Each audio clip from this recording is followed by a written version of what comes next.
What's going on, people? We are Tottenham TV, back here for another episode of Player Ratings as Spurs beat Brighton 2-1. A bit fortuitous to get all 3 points, but let's get into the player ratings and let's start off with Hugo Lloris. Sim gives him an 8. I gave him a 7, and some big saves on the day, especially in the first half. One from McAllister, which was a really good save, acrobatic save, and the other one was a really impressive fingertip save to Caicedo's shot that ended up hitting the post. Apart from that, I mean, his playing out from the back did put us, give me some heart attacks at times from the stands, and also from corners and from crosses. I felt like he flapped a few, which put us into trouble as well. So I think really good on the saves, but still puts you in worry mode. Yeah, for me, I think that save from Caicedo is one of the saves of the season, in my opinion. Is unbelievable fingertip save to just about touch it onto the post, and it would have been a brilliant goal by Caicedo. Followed up that with a brilliant save from McAllister. And I thought as well, a few times he was going long from goal kicks, actually followed some ironic cheers from Spurs fans when he was going long from the goal kicks. They weren't too happy with him playing it short. There was one big flap, which actually led to the Mitoma penalty that wasn't given. So he got marked down for that, but I thought those big saves were crucial, so I gave him an 8.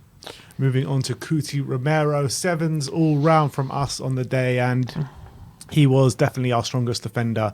We know what we're going to get with Cuti Romero, and he was putting in those aggressive challenges, those well-timed challenges. But I felt like sometimes when he was getting up the pitch, he left us with holes at the back when our playing out the back was pretty poor. So he did kind of put us into trouble in that sense, but albeit he was our strongest defender on the day and by some way. Yeah, and he was at his aggressive best. It was thanks to him that we won the ball really hard at the pitch, which led to the second goal, which obviously was a very, very important moment. Was marked down a bit because he tried to get Dunk sent off, which was a nonsense incident when he was kind of just rolling around on the floor when nothing really happened to him. But I thought he dealt with Mitoma really well down that side when Mitoma was getting some joy off Porro. And I thought he was just being very, very aggressive, which we know Romero can do. He did get his customary yellow card, as he always does, but it was a pretty accomplished performance from Romero. Moving on to Eric Dyer, the middle of the back three, 5s all round from us, and a really frustrating day at the office for Eric Dyer once again. Sloppy playing out the back. How many times did that put us into trouble? Most notably from when Mitoma had that goal ruled out for VAR. I mean, he just plays a really poor pass into Harry Kane and it comes back. And that happened a few times with Eric Dyer. A couple of times as well, he was aggressively getting up the pitch and making fouls in the middle of the park. Sometimes the ref didn't pick up on them. But I felt like as the game wore on in the second half, they instructed him to press up high up the pitch and make that extra man into the midfield. And I thought he grew into the game after that. Yeah, I thought he was kind of lucky not to get booked with this number of fouls, but he was being more aggressive, which was good. His sloppiness really could have cost us. It was lucky that Matoma's handball goal was not given, because Dyer would have definitely been majorly at fault for that moment. In the second half as well, there are a couple of occasions where he was just being very sloppy, but I'll have given credit late in the game when we needed him to step up and we needed him to stay strong. He did do that, and there were some vital clearances and interceptions which he was doing, which made sure that we got the 3 points. So fair play to him there, but we should never have been 2-1 up at that stage, and he could have been a big part as to why we weren't. So it wasn't a great day again for Dyer by and large. Yeah.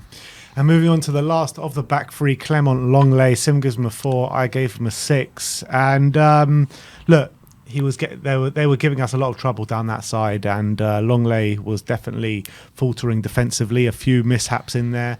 But I felt like where he earned his money yesterday was on the ball, bringing the ball out of defence, a few nice dinks into the midfield, but not too much of note. I felt he was struggling defensively, though. Definitely, and he should have given away. He could have easily given away 2 penalties. Yeah. Could have given away one with the handball. He could have given away one with the shirt pull. That was really bad. I thought a couple of occasions they were getting down his side. Solly March was giving him trouble, was able to cut inside and shoot. The second goal, their second disallowed goal, came down his side as well. So I thought defensively he was really struggling, and he got lucky that the referee was on our side. But on the ball he was decent, as you say. So he gets some good marks for that. But I thought defensively he was definitely a liability. Moving on to Pedro Porro. Sim gives him a 5. I gave him a 7. I thought Porro played well, to be fair. I thought he was finding a lot of spaces where he could get up the pitch, but in good spaces, but our team members and his fellow team members were failing to pick him out every single time. But at least he was finding those areas and those good spaces. I felt like in the odd occasion when he did get it in those areas, crossing was fairly poor. And defensively, I actually thought he stood up for the team for the most part, and he was penned back a lot in that game from the Brighton attackers, and I thought he stood up to the challenge fairly well. Yeah, I thought he was in the first half. He was actually finding some good space down the right hand side, and he was unlucky. He got on the end of a Perisic cross, and he headed it over the bar, and he was finding some good spaces, but it wasn't often enough. And as you say, he was far too often penned back by Mitoma and had to do a lot more defending than he was attacking. There was one crucial moment in the second half where he was completely free down the right hand side, and he had Sonny completely free in the centre, and he completely miscued the cross, and that could have been very costly if we didn't score the winner a few minutes later. I thought defensively he was aggressive, but he was borderline being rash sometimes. But I did feel like Mitoma didn't get too much joy down that side, so he gets credit for that.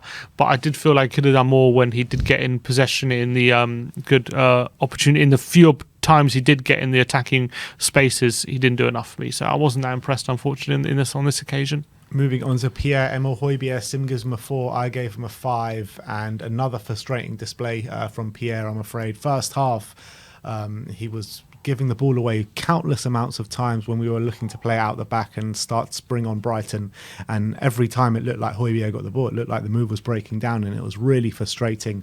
One of those times was he runs into trouble he basically runs into 3 Brighton midfielders, and Caicedo wins the ball and hits the post with that Lloris save. And then after he runs into trouble, he looks around and he's starts putting his arms around and starts pointing his fingers out. I was like, what are you doing, mate? That was all your own doing. I didn't understand that, and it really annoyed me. But in the second half, in the first half as well, I thought he was just getting completely bullied and overrun by that Brighton midfield. But I did feel like he did grow into the game in the latter stages of that second half, and he did become a bit better, and obviously it was his assist that got Harry Kane's goal, so he gets a mark up for that. But another frustrating display. Yeah, it was a really clever assist as well. I have to give him credit. To pull it back there, a lot of people would have gone for Danjuma at the back post, but he did have the presence of mind to find the space for Harry Kane. But I have to say, again, similar to Longley, he's a lucky boy. Should have given away a penalty for the stamp on Mitoma. Was completely done for the goal which McAllister was given handball for, where that was really not great. Gave the ball away when Caicedo hit the post. Had a number of fouls which could have easily been picked up as a second yellow. I just think he was a bit of a liability on the day defensively. Unfortunately for us, wasn't at the top of his game. But on the ball, did have the presence of mind to get an assist, and he did some decent things in the final third. There was a moment in the first half as well, could have put us 2-0 up when he had a good chance in the box, but he kind of fumbled that. So a really poor day in the end for Højbjerg, but got very lucky the referee was on our side. Yeah. Most definitely. Moving on to his midfield partner, Ollie Skip. 6 is all round from us. An energetic display from Ollie Skip, that's for sure. He left everything out there on the pitch yesterday. I think quality was a bit lacking, but I felt a bit for Ollie Skip yesterday because we were penned back so much. It felt like the attacking, to push the team forward was all on him yesterday, where everyone else was so deep. And the amount of times that he was bursting down that left-hand side and he had no support whatsoever. But, apart from that, there are a few mishaps in there, like we're starting to see creep into his game the last couple of weeks with misplaced passes and sloppy touches. But he definitely put in a really good effort for the team, and I thought he played fairly well. Yeah, and I thought it was a decent display, better than he was last week against Everton. Was taking a bit more responsibility on the ball, but unfortunately there are moments he just didn't have the support, which was really, really frustrating. I'm not really sure why there were those situations, but I thought he was quite solid, much better than his midfield partner Højbjerg, where he was a bit of a liability. Skip was a bit more composed and controlled, whereas Højbjerg was a bit more of a bull in the china shop throughout the game. So I think it was decent from Skip, although still need improvements. Moving on to Ivan Perisic. 6 is all round from us, and it was a weird game from Ivan Perisic. I felt like we saw some really good moments in there from him, and then we saw some really bad moments. Obviously, it was a simple pass for his assist, and Sonny did the rest for that goal. But there are a number of times where he was getting down that left-hand flank, putting good crosses in the box. There was one for Pedro Porro at the back post. There was one where he made still work with a shot. But apart from those few times that he went forward attacking, I felt like he was getting his defensive kind of liabilities were all on show yesterday. So they were having a lot of joy down that side, and he could have got sent off. Maybe a yellow card was the right call, but it was a dangerous challenge where he was 2 feet up, studs up, into Solly March's ankles. Yeah, it was a bit reckless, that challenge for sure, and he's lucky he didn't make more contact with him, because it could have been a worse decision. I actually thought defensively he was okay. I didn't think he was getting beaten too much on that side. Solly March was getting more joy out of Longley than he was out of Perisic, I felt, and Veltman didn't venture forward too much. So I actually thought defensively was all right. When he did go forward, he was a bit of a threat on occasion. As you say, the biggest one when he was played through and forced Seal into a good save, nearly found the near post. That would have been a good goal.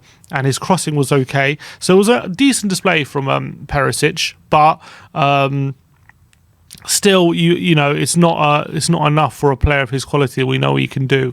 So decent, off the back of another decent display away at Everton, but still not fantastic. Yeah. Let's move on to the front line with Dejan Kulusevski. 5s all round from us. And again, hot and cold from Kulusevski yesterday. There were times where you saw him beating his man. There was one moment in the first half where he beat a man, and then another man came to him, and then he beat him again. And then he put in just a really poor shot or a really poor delivery into the box. And that was kind of the story of his game and the story of his last few weeks, where he's showing that he can consistently beat his man. But his end product and his final delivery is kind of poor at the moment, and he needs to improve on that massively. And I don't think he had too much of an impact on the game because of it.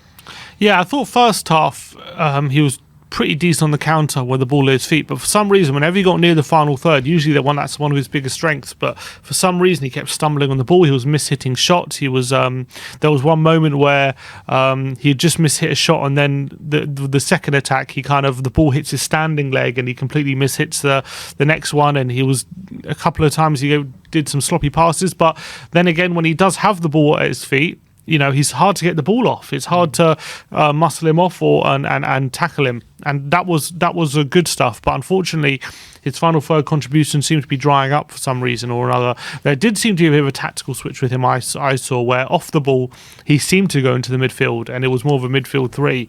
When he was off the ball, on the ball, he tried to go out wide. And I think it was a clever thing to do, but I also felt like when he was on the ball in the central areas, he kept going to congested areas. It was very difficult for him to impact the game. So it was an interesting tactical switch, which I'm not sure 100% worked, but I did like the attempt anyway. So a mixed game for Kulusevski, but unfortunately still not making those final third contributions regularly at the moment. Moving on to Harry Kane, and I thought it was a strong display from Harry Kane. Sim with the 8, I gave him a 7. And I thought we didn't get forward too much, but every time we did go forward, he was very central to it. Whether he'd be up there crossing the ball in the box, or he'd be deep feeding the runners in behind, I thought Harry Kane was very central to what we were doing. And obviously, when Harry Kane gets in that position late on in the game, when it's 1-1, you knew what he's going to do, and it was put it in the back of the net, and it was an awesome finish. Albeit it did take a bit of a deflection. I thought he struck the ball really well, and I thought he was definitely one of our better players on the day. Yeah, I thought there was a moment in that second half where things didn't seem to be going for us, and he's like, screw it, I'm just going to take the ball and play through balls. And he was coming really deep, and he played a really good through ball to Perisic, and then another really good through ball to Son. He was taking so much more responsibility in the first half as well. I thought all our good counter-attacks came from Harry Kane when he was able to pick the ball up from deep and stretch the play, giving it to Porro, giving it to Son. And I thought he was being really creative, albeit he could have seen a bit more of the ball. Unfortunately, they were shackling him fairly well. But then when his moment did come, when he did have the opportunity, he did actually have an opportunity a few minutes before where he cut inside and he ballooned it over, where Kane on form should be hitting the target there. But he did get a second opportunity, had time and space to pick his spot. Brilliant finish right into the corner, although it was a slight deflection. I think it was going in anyway. And I think that capped off a very good display for Harry Kane. And it was a weird one because that late winner, he really celebrated hard. You saw meant a lot to him. And I thought he was really trying to he was the one I felt like taking responsibility late in the game yesterday, like pressing, making sure that we're doing everything we can to get 3 points tonight, and I respect that. So fair play. Leading by example. Yeah. Harry Kane once again. But let's go on to the last of the starting 11. That was Heung-min Son, 7 from Sim, 8 from me. 100 goals in the Premier League for Heung-min Son. First Asian player ever to do that, and an unbelievable achievement for Sonny at Tottenham Hotspur. And I actually think this might be actually his most accomplished display with Perisic alongside him at left wing back. I thought he was a constant thorn. Well, whenever we got forward, he was a thorn in their side. Obviously, he scored that brilliant goal, which is worth 2 points alone, to be honest. And to get 100 Premier League goals like that, I mean, it's just sensational. And I thought he was full of energy, full of running. He was up and down the pitch, contributing in the midfield, winning the ball back, contributing going forward as well. He was making constant runs throughout the game that other players failed to pick him up on time and time again. And obviously he was involved as well in our winner with that pass down the line to that cute pass down the line to Højbjerg, where he dragged it back to Harry Kane. So he was involved in both goals, played fairly well apart from that. But you still want to see more from Sonny, but I guess it's much better than it has been previous weeks. And I think the tactical shift from Stellini did help Sonny, because I actually felt like, because when we were off the ball, we shifted to a 3-5-2 and put Son and Kane central when we were off the ball, which meant when we picked the ball in a quick transition, we actually had Son and Kane quite central, and he was able to run in behind, and he was a lot more threatening in this game than he had been previously. When we had that settled possession, we went back to a 3-4-3. Then all of a sudden he was becoming a bit more nullified, and it was easy to get the ball off him. But he had unfortunately for Son, he had a number of occasions where he was running in behind. He was 1-on-1 with defenders and either didn't have the confidence or the quality to beat them and fashion opportunity from it, and a lot of wasted opportunities came from it. But he did have that brilliant goal. You got to give him credit for that. What a finish that is from 25 yards. That's classic vintage Sonny, that goal, and it was a brilliant way to mark that achievement, 100 Premier League goals. But I didn't think it was that much better than what we've seen. I just think he had that moment. I think the tactical switch definitely helped him. And as well, one interesting thing which Conte never did, was when Danjuma came on, he shifted Son to the right and put Danjuma on the left where he's more comfortable, because Sonny is the most two-footed player in the squad. So he can be comfortable playing on the right-hand side. I don't understand why whenever we had people like Lucas, Danjuma or Richarlison, that we're always putting them, when they're not comfortable on the right-hand side, we're putting them on the right and keeping Son on the left, when we know Son can cut in on his left quite easily. Yeah. So why we don't do that more often? So I'm happy Stellini or Mason, whoever decision it was, I'm happy they did that, and I want to see that more often. Fair enough. Let's move on to the manager, Christian Stellini, 6s all round. I mean, he did make a few tactical tweaks, like the one you're talking about with Sonny, Dyer into midfield in the second half. Kulusevski had a slightly different role as well. So I think you've got to give him credit for trying to change things up. With the amount of injuries, it's very hard to change things up at the moment. So you've got to give him credit for that. I would say we got the 3 points, but I don't think it's down to his managerial nous why we did get the 3 points. I thought we were very fortuitous on the day due to refereeing decisions why we did get those 3 points. So I don't think he gets too many marks up on that. I felt like the subs and game management, I felt like we left it a bit too late again, albeit it did work in our favour. We did win the game, but I felt like changes could have been made a bit earlier in the game. But at the end of the day, we get the 3 points. However lucky it is, we do have those 3 points against a really good Brighton side. So whatever you say, they got to be marked up on that. So, yeah.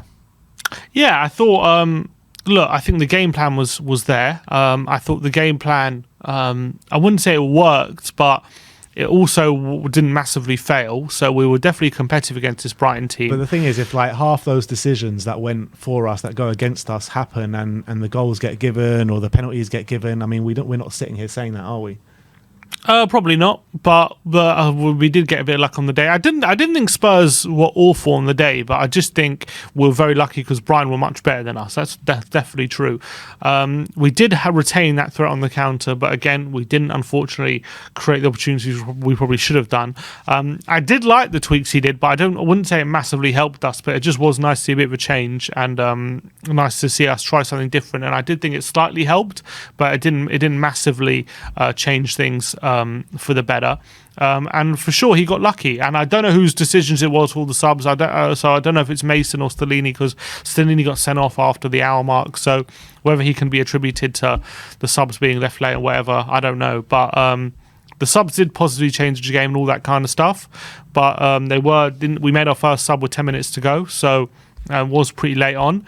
But I think he managed the game okay. We did get better in the second half, to be fair to him, but we did definitely get lucky on the day to get all 3 points, so you can't get too much credit. Is that the first time in Premier League history that someone's got sent off for someone else's actions?